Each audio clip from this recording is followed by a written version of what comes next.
नमस्कार, मेरा गांव मेरा देश में आप सभी का स्वागत है। मैं हूं आपके साथ सृष्टि शुक्ला। रुक करते हैं खबरों का। मुख्यमंत्री मनोहर लाल की अध्यक्षता में प्रदेश के सभी जिला उपायुक्तों और अधीक्षकों की बैठक हुई है, जिसके बाद मुख्य सचिव संजीव कौशल ने कहा कि कोरोना की वजह से बीते 2 साल के बाद अधिकारियों के साथ फिजिकल रूप से बैठक हुई है। बैठक में anti corruption, divisional vigilance bureau, Antyodaya Utthan Yojana आदि विषयों पर विस्तृत रूप से चर्चा की गई है। माननीय मुख्यमंत्री जी की अध्यक्षता में सभी जो हमारे फील्ड में ऑफिसर्स हैं, चाहे वो डिविजनल कमिश्नर्स हों, रेंज आईजीज हों, डिप्टी कमिश्नर्स हों, सुपरिंटेंडेंट्स ऑफ पुलिस हों, उनकी बैठक बुलाई गई थी। काफ़ी देर बाद ये फिजिकल मीटिंग हो पाई। जैसा कि आप जानते हैं, कोविड के दौरान फिजिकल मीटिंग्स इस तरह की हम करना भी नहीं चाहते थे, क्योंकि संक्रमण का खतरा होता है। अगर हमारे फील्ड के अधिकारी इकट्ठे बैठें तो हमें ये भी डर रहता है कि संक्रमण सभी को ही ना हो जाए। तो काफ़ी देर बाद ये बैठक हुई और बहुत विस्तृत रूप में सभी अधिकारियों के साथ मुख्यमंत्री जी ने बातचीत की। कुछ उन्होंने महत्वपूर्ण निर्णय किए। लूंगा तो आपको प्रश्न करने। पिहोवा में कार्यकर्ता सम्मेलन में इनेलो नेता अभय चौटाला ने शिरकत की, जहां पर उन्होंने सरकार पर जमकर हल्ला बोला और सरकार को भ्रष्टाचार मुद्दे पर कटघरे में खड़ा किया। कहा कि सरकार भ्रष्टाचार खत्म करने के दावे वायदे सिर्फ नाम के हैं। जो काम पहले चंद पैसों में होता था, अब उसके दाम 20 गुना बढ़ गए हैं, जिससे कि लोग दुखी और परेशान हैं। उन्होंने कहा कि सरकार मंडियां खत्म करने का षड्यंत्र रच रही है और अडानी अंबानी के गोदामों में सीधा अनाज उतरेगा। वहीं प्रदेश की खेल नीति पर भी उन्होंने सवाल खड़े करते हुए कहा कि खिलाड़ियों से एबीसी कैटेगरी बना करके धोखा किया जा रहा है।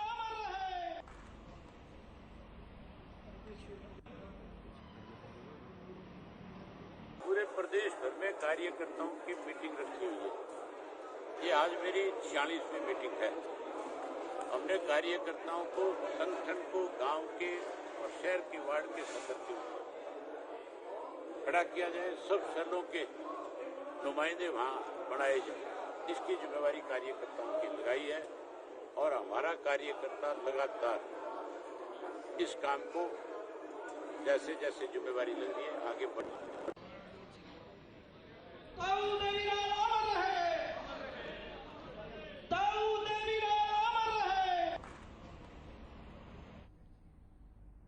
सूरजकुंड मेले में रेड क्रॉस सोसाइटी सेवा कार्यों को अंजाम दे रही है। वहीं कोई आपातकालीन स्थिति होती है तो रेड क्रॉस सोसाइटी उसके लिए हर वक्त तैयार रहती है। रेड क्रॉस सोसाइटी के प्रदेश महासचिव डीआर शर्मा से बातचीत की है हमारे संवाददाता बीडी कौशिक ने।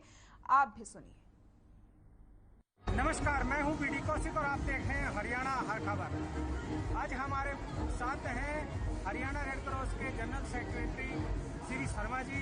उनसे बात करेंगे कि रेड क्रॉस इस सूरजकुंड मेले में रेड क्रॉस क्या भूमिका निभा रहा है। श्रीमान, अपना परिचय दीजिए। मैं डीआर शर्मा हूँ, मैं general secretary Haryana state red cross. हमारे यहाँ पर कम से कम 150 से 200 वॉलंटियर दिखाने के लिए, क्योंकि भीड़ भाड़ को देखते हुए इस बात का ध्यान रखा जाता है कि किसी प्रकार की कोई किसी को समस्या ना हो, कोई फर्स्ट एड की जरूरत पड़े या कोई किसी को समझाने की जरूरत पड़े, किसी भी प्रकार के मामले में रेड क्रॉस हर जगह सजग रहती है। उसी को ध्यान में रखते हुए मैं आज अपनी एक्टिविटी जो यहाँ चल रही है, हमारे वॉलंटियर जो ड्यूटी दे रहे हैं, उनको देखने के लिए, उनका हौसला बढ़ाने के लिए यहाँ पर आया हूँ और मैं चाहता हूँ कि अपनी ड्यूटी और भी सजगता से आप करें। जी, जैसे कोई इमरजेंसी आ जाती है या किसी को हेल्थ की प्रॉब्लम हो जाती है तो क्या रेड क्रॉस उसमें भी भूमिका निभाता है? हाँ, उसी के अंदर हमारा रेड क्रॉस का मेन रोल है। यहाँ भी सरकारी हॉस्पिटल बनाया हुआ है, जहाँ पर हमारे वॉलंटियर को फर्स्ट एड की जरूरत होती है, वो फर्स्ट एड देते हैं। अगर मेडिकल हेल्प की जरूरत होती है तो हॉस्पिटल तक ले जाने का काम भी हमारा ही है। इसके साथ साथ इमरजेंसी सर्विसेज के लिए एम्बुलेंस की व्यवस्था की हुई है और हर तरह से हमारी रेड क्रॉस के वॉलंटियर तैयार है। अच्छा, इसके साथ साथ जैसे कोरोना का तो कोई रोल नहीं है ना? नहीं, अब कोरोना का रोल नहीं है, लेकिन फिर भी हम इस बारे में सभी को अलर्ट कर रहे हैं कि वो मास्क पहन करके रखें और जरूर भीड़ भाड़ के एरिया में थोड़ा सा बचाव अपना जरूर रखें। हर खबर से बात करने के लिए धन्यवाद। और सीधे आपको ले चलते हैं उत्तर प्रदेश के लखनऊ, जहां पर मुख्यमंत्री योगी आदित्यनाथ का क्या कुछ कहना है, सुनाते हैं आपको। लाभदायक बनता है। आखिर देश की छठी आबादी यानी 1/6 आबादी उत्तर प्रदेश के अंदर निवास करती है।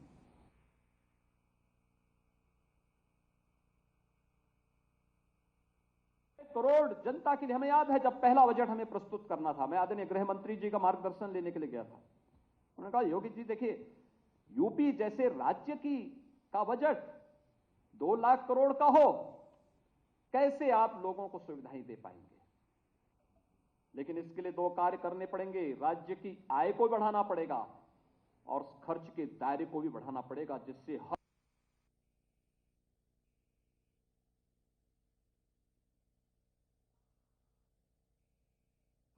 आगे बढ़ाने का काम किया। उत्तर प्रदेश की प्रति व्यक्ति आय को दोगुना करने का कार्य पहले 5 वर्ष के इस कालखंड में, जबकि कोरोना जैसी वैश्विक महामारी हमारे सामने चुनौती के रूप में थी, उस पर भी हम लोगों ने करने का प्रयास किया। उत्तर प्रदेश की जीडीपी को बढ़ाया है, ये दोगुने से ज्यादा हुई है, लेकिन साथ साथ बहुत सारी चीजें हैं जिसको आगे बढ़ाने की आवश्यकता है। उत्तर प्रदेश के अंदर सुशासन की पहले कालखंड के इस कार्यक्रम को और मजबूती के साथ आगे बढ़ाने के लिए क्या कुछ होना है, लोक कल्याण संकल्प पत्र पार्टी ने चुनाव के ठीक पहले जारी किया है। और यही नहीं, युवाओं के लिए,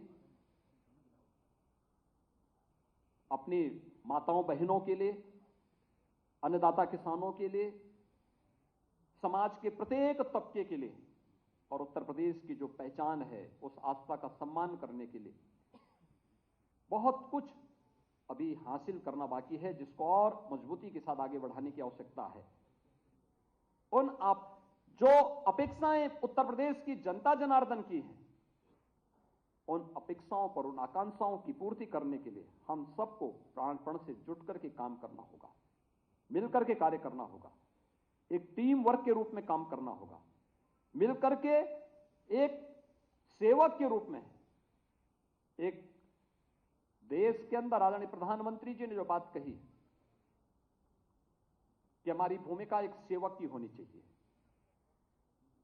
हम शासन में आते हैं, मालिक बनने की भूल कभी न करें।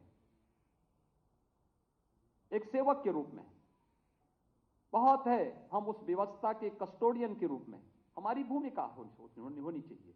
पार्टी ने एक व्यवस्था दी, उस व्यवस्था के तहत हम उस कार्यक्रम को आगे बढ़ाएंगे। पार्टी की व्यवस्था होगी, उस व्यवस्था के तहत हम अपना योगदान देंगे और पूरी प्रतिबद्धता के साथ, पूरी ईमानदारी के साथ उसको आगे बढ़ाना, यह हमारा लक्ष्य होना चाहिए। उत्तर प्रदेश तमाम मामलों में आज अग्रणी राज्य के रूप में देश के अंदर उभर करके आया है। उत्तर प्रदेश को देश की नंबर 1 अर्थव्यवस्था के रूप में स्थापित करने के आदरणीय प्रधानमंत्री जी के उस संकल्प के साथ जुड़ने का समय हमारे सामने है, क्योंकि यह उत्तर प्रदेश के प्रत्येक नागरिक के जीवन में व्यापक परिवर्तन का कारक बनेगा और यह संभव है। मैं बार बार कहता हूं, उत्तर प्रदेश तो प्रकृति और परमात्मा का प्रदेश है, सब कुछ यहां पर है। और आज हम सबका सौभाग्य है कि दुनिया के सबसे लोकप्रिय नेता, देश के यशस्वी प्रधानमंत्री जी का मार्गदर्शन और नेतृत्व हम सबके पास है। वो उत्तर प्रदेश के काशी से स्वयं देश का प्रतिनिधित्व करते हैं और उनका मार्गदर्शन निरंतर उत्तर प्रदेश को प्राप्त होता है, संरक्षण प्राप्त होता है उत्तर प्रदेश को। उत्तर प्रदेश को कैसे अग्रणी राज्य के रूप में स्थापित किया जाए, इसके लिए प्राप्त होता है। और ये हम सबका सौभाग्य है कि हम इस प्रक्रिया के साथ, सेवा के इस मिशन के साथ जुड़ करके अपने को सौभाग्यशाली मानते हैं। और आज एक बार फिर से मुझे जब पार्टी ने अवसर दिया है, मैं यहां पर केंद्रीय पर्यवेक्षक के रूप में माननीय गृह मंत्री जी का, सब पर्यवेक्षक के रूप में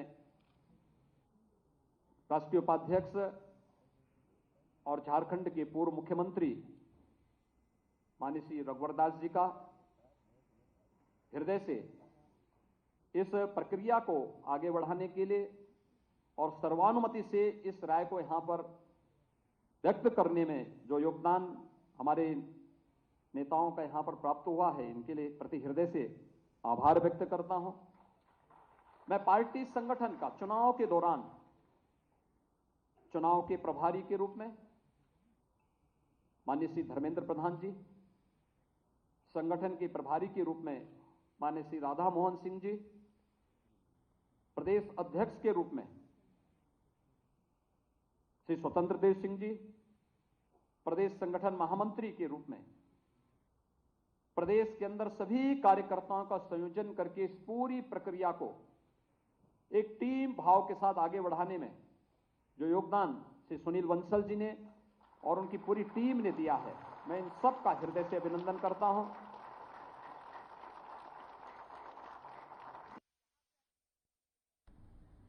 तो मुख्यमंत्री योगी आदित्यनाथ को आप सुन रहे थे, जहां पर उन्होंने गृह मंत्री अमित शाह और साथ ही साथ प्रधानमंत्री नरेंद्र मोदी का धन्यवाद किया और इसी के साथ उन्होंने उत्तर प्रदेश में आगे किस प्रकार से विकास किया जा सकता है, उत्तर प्रदेश की जनता की जो भी परेशानियां उन्हें किस प्रकार से दूर किया जा सकता है, इसको लेकर के अपनी बात रखी। आइए अब रुक कर लेते हैं खबरों का। डीजल की थोक कीमतों में सीधे 25 रुपए की बढ़ोतरी का असर ट्रांसपोर्ट पर दिखना शुरू हो गया।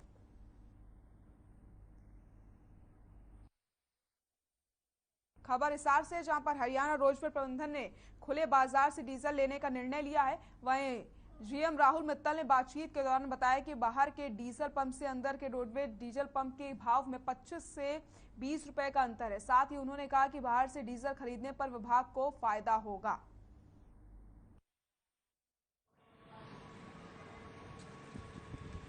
देखो, ऐसा है, एक मामला मेरे संज्ञान में आया था जिसमें एक प्राइवेट ऑपरेटर जिसके पास परमिट भी नहीं था, जैसा कि मेरी नॉलेज में आया है, तो वो बिना टाइम टेबल के अपनी बस को लोड कर रहा था। तो जिस पर जब हमारे रोडवेज के कर्मचारियों ने उसका विरोध किया तो उन्होंने उनके साथ मारापीटी भी की और बदतमीजी भी की। तो जिसके कारण हमने उनकी जैसे चौकी के अंदर पुलिस चौकी में एफआईआर भी दर्ज कराई और साथ साथ सेक्रेटरी आरटी के द्वारा उनका चालान भी हमने करवाया। मेरा नाम राजवीर दून है, हरियाणा रोडवेज कर्मचारी महासंघ डिपो प्रधान। हमारी जो साझा मोर्चा बना हुआ हरियाणा रोडवेज का, उसकी आज हमने मीटिंग बनाई, ये सभी साझा मोर्चा के सदस्य। उसमें हमने फैसला लिया कि आए दिन प्राइवेट ऑपरेटर हमारे रोडवेज के कर्मचारियों के साथ झगड़ा करते हैं, गुंडागर्दी करते हैं। इस महीने के अंदर 4-5 दफ़ा झगड़ा हो चुका है।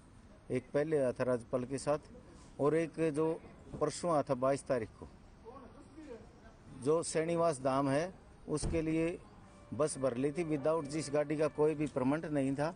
2 नंबर में गाड़ी भर के काउंटर पर लगा के दादागिरी करके भर के चले। हमारे पटेल निरीक्षक हैं और ऐसे साहब हैं सुरेंद्र जी, जिन्होंने उस गाड़ी को रोकने का प्रयास किया तो गाड़ी भगाएगी। आगे जाम में गाड़ी फंसने के बावजूद उस गाड़ी को वापस ले आई। तो वहीं पर हमारे जो पटेल निरीक्षक उसके साथ झगड़ा किया, मार पिटाई की और गाड़ी अंदर ले आके खाली करवाई गई। आरटीओ साहब बुला के उसका चालान कटवाया गया है।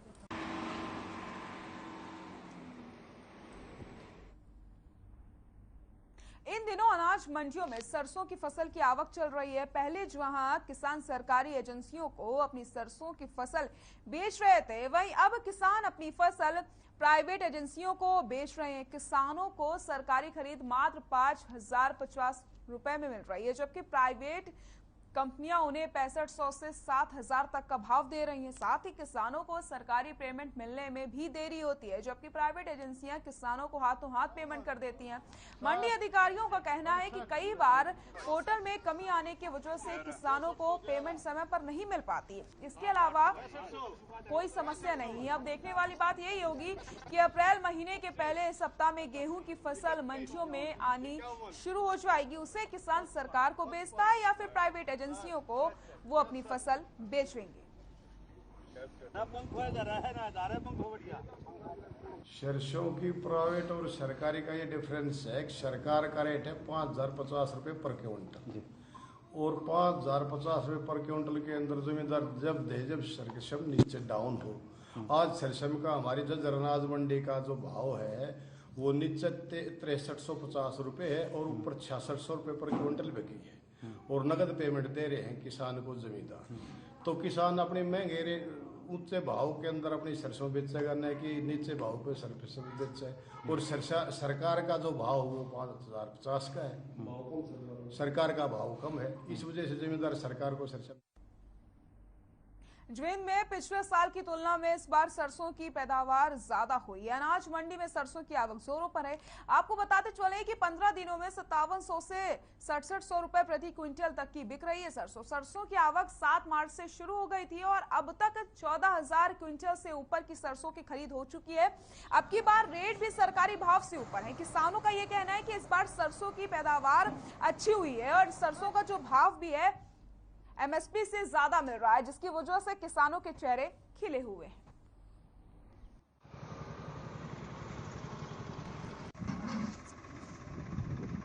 अब की बार एमएसपी से भी ऊपर भी करी है। जो हमारी सरसों की फसल है वो 5700 से लेके 6700 रुपए तक भी करी है, जिसके कारण किसानों के चेहरे पे बहुत खुशी होती है।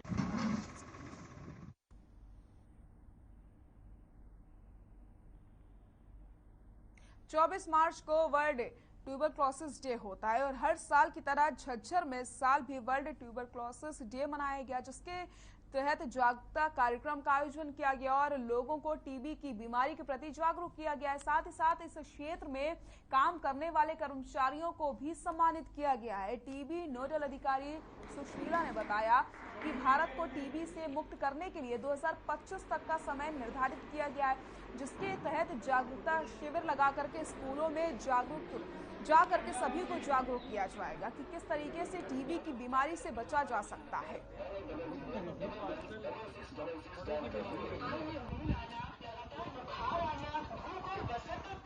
24 मार्च को वर्ल्ड टीबी डे को सेलिब्रेट किया जाता है। हमारा इंडिया का मेन लक्ष्य है कि 2025 तक टीबी को ख़त्म किया जाए इंडिया से।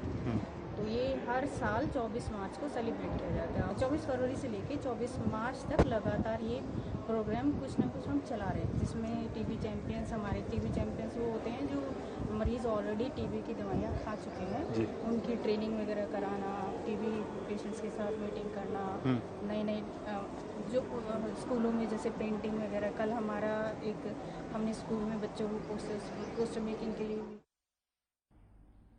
धर्मनगरी के लोगों को जल्दी खस्ताहाल सड़कों से राहत मिलने वाली है। आपको बताते चले विधायक सुभाष सुधा के प्रयासों से एक बार फिर से पिपली से थर्ड गेट तक सड़क निर्माण कार्य शुरू होने जा रहा है। इसी सिलसिले में 10 अप्रैल तक पिपली से मोहन नगर चौक तक सड़क के खराब हिस्से को बनाने के निर्देश दिए गए हैं। विधायक सुभाष सुधा ने कहा कि शहर की 25 सड़कों का निर्माण कार्य जल्द ही शुरू हो जाएगा।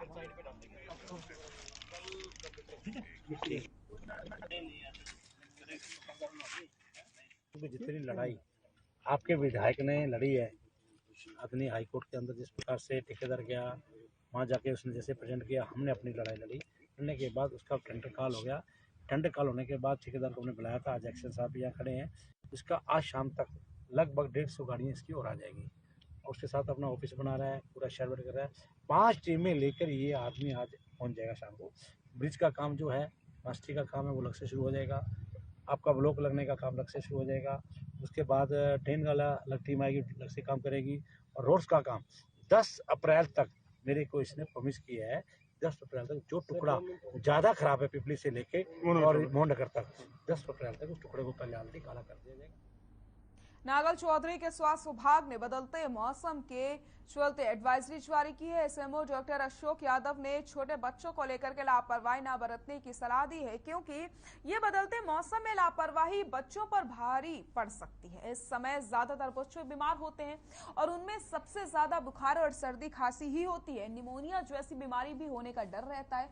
गर्मी से ज्यादा पानी पिलाया जाए, बच्चों को ग्लूकोज पिलाया जाए ताकि शरीर में पानी की बिल्कुल कमी ना हो और बच्चा आपका स्वस्थ रहे। अभी जब मौसम बदल रहा है तो बच्चों में ना वायरल बुखार, खांसी, साथ में दस्त, उल्टी ये बहुत ज़्यादा हो रहे हैं। तो इसलिए बच्चों को ना अपने बाहर का खाना बना देते हैं, बच्चों को घर का खाना खिलाएं, हाइड्रेशन मेंटेन रखें, पानी वानी खूब पिलाएं बच्चे को, ठीक है। और बदलते मौसम में बच्चे को थोड़ी सी सुबह शाम जो सर्दी से बचा के। खबर झज्जर से। जवान नगर पालिका कर्मचारी संघ ने प्रदर्शन किया और उपायुक्त को ज्ञापन सौंपा। सफाई कर्मचारियों की मांग है कि कच्चे कर्मचारियों को पक्का किया जाए, समान वेतन दिया जाए, जोखिम भत्ता दिया जाए और कोरोना होने पर 50 लाख का बीमा किया जाए। बताते चले कि कर्मचारी पिछले लंबे समय से धरना प्रदर्शन करके अपनी मांगे सरकार के समक्ष रख रहे हैं, लेकिन उनकी कोई भी सुनवाई नहीं हो रही है। इसलिए आगामी 28 और 29 मार्च को देशव्यापी हड़ताल कर्मचारी अपनी भागीदारी देंगे और अगर सरकार ने उनकी मांगे नहीं मानी तो उनका धरना प्रदर्शन इसी तरीके से जारी रहेगा। प्रदर्शन कर रहे हैं, मंत्री के नाम डीसी के माध्यम से मंत्री का नाम ज्ञापन देंगे। और आज हम प्रदर्शन करने का कारण ये है कि पिछले 25 अप्रैल व 17 अगस्त को सरकार के साथ हमारा समझौता हुआ था कि कच्चे कर्मचारियों को पक्का किया जाए और जब तक पक्का नहीं करी सरकार तो हमें समान काम वेतन दिया जाए। पर लेकिन समान काम वेतन सरकार ने लागू तो कर दिया, पर लेकिन पक्के कर्मचारी का समान काम वेतन तो 30,000 35,000 है। क्या हमारा समान काम वेतन 16,900 ही है? हम ये समान काम वेतन नहीं मानते हैं और हम सरकार से चाहते हैं कि हमारा समान काम वेतन पक्कों के। कैथल में प्राइवेट स्कूलों के खिलाफ पेरेंट्स एसोसिएशन और अभिभावकों ने लघु सचिवालय के सामने धरना प्रदर्शन किया। वहीं बातचीत में अभिभावकों ने बताया कि कोरोना काल के बाद से ही लोगों की आर्थिक स्थिति ठीक नहीं है, लेकिन इसके बावजूद भी स्कूल वाले मनमानी फीस वसूलने में लगे हैं। इससे नाराज होकर अभिभावक कई बार प्रशासन से गुहार लगा चुके हैं, लेकिन अभी तक कोई कार्यवाही नहीं की गई है, जिसके विरोध में उन्होंने अपना मांग पत्र सीटीएम को सौंप दिया है। प्रदर्शन स्कूलों के खिलाफ किया जा रहा है। ये हमसे फॉर्म 6 से ज़्यादा फीस डिमांड कर रहे हैं। दूसरी बात, अभी आज बच्चों के सबके एग्ज़ाम्स क्लियर हुए हैं तो सबके रिजल्ट्स आने हैं। जिनके एनुअल चार्जेस नहीं दिए हुए हैं उनसे वो डिमांड कर रहे हैं कि आप पहले एनुअल चार्जेस जमा करवाएं, तभी हम आपको रिजल्ट क्लियर करेंगे। तो अभी पिछले कल एनुअल चार्ज क्यों नहीं देना चाहते आप? एनुअल चार्ज गवर्नमेंट की रूलिंग के अकॉर्डिंग हम एनुअल चार्ज नहीं देना चाहते। जो गवर्नमेंट की रूलिंग है हम उन्हीं के। हांसी में सीएम फ्लाइंग की टीम ने गुलाब जामुन प्लांट पर छापेमारी की। सीएम फ्लाइंग की टीम ने सैनीपुरा में छापेमारी के दौरान गुलाब जामुन प्लांट से 6 सैंपल लिए। सीएम फ्लाइंग ने सभी सैंपलों को जांच के लिए प्रयोगशाला भेजा है और सैंपलों की जांच रिपोर्ट आने के बाद ही अग्रिम कार्रवाई की जाएगी। मामले की जानकारी देते हुए खाद्य सुरक्षा अधिकारी डॉक्टर भंवर सिंह ने बताया कि टीम ने सूचना के आधार पर छापेमारी की है और सैंपल्स इकट्ठे कर लिए गए हैं।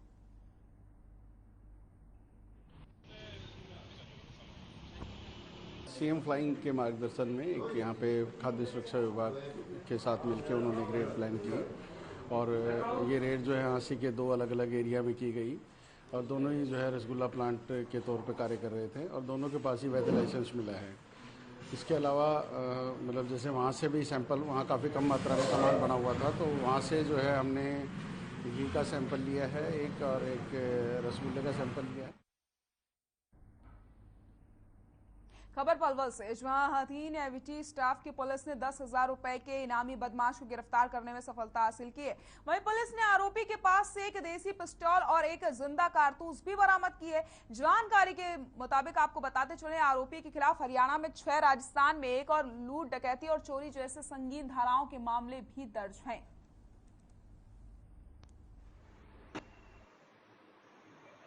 जब नाम का व्यक्ति जो कल गिरफ्तार किया है, इस पे एमपी पुलिस का 10,000 का इनाम है, जिसने जनवरी 2022 की रात को गैस कटर से 13,42,000 रुपये चोरी किए थे अपने साथियों के साथ मिलकर। जिस संबंध में एमपी पुलिस ने इस पे 10,000 रुपये का इनाम कर दिया था।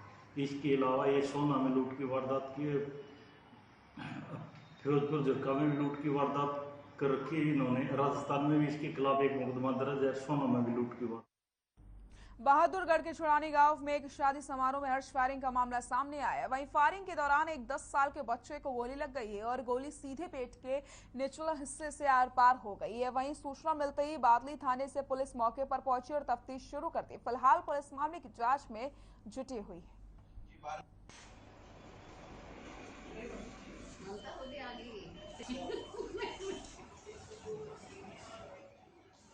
कल रात को जतिन नाम का बच्चा नाइट में एक बुलेट इंजरी के साथ जिसको हुआ था हादसा गांव छुड़ानी के अंदर, वो ब्रह्मशक्ति संजीवनी अस्पताल में एडमिट हुआ। काफ़ी सिक कंडीशन में था, एक्टिव ब्लीडिंग भी थी और पेशेंट को इमरजेंसी में हमने सीटी स्कैन वगैरह करके ओटी के अंदर लिया तो उसके अंदर इंटेस्टाइन में टीयर थे 3 जगह पे, उनको रिपेयर कर दिया गया है। ब्लैडर इंजरी थी, काफ़ी ह्यूज ब्लड क्लॉट्स थे, रेट्रोपेरिटोनियल ह्यूज हीमेटोमा था और ब्लीडिंग को अरेस्ट कर दिया गया है और पेशेंट अभी रिलेटिवली स्टेबल है। मेरा गांव मेरा देश में फिलहाल के लिए इतना ही। नमस्कार।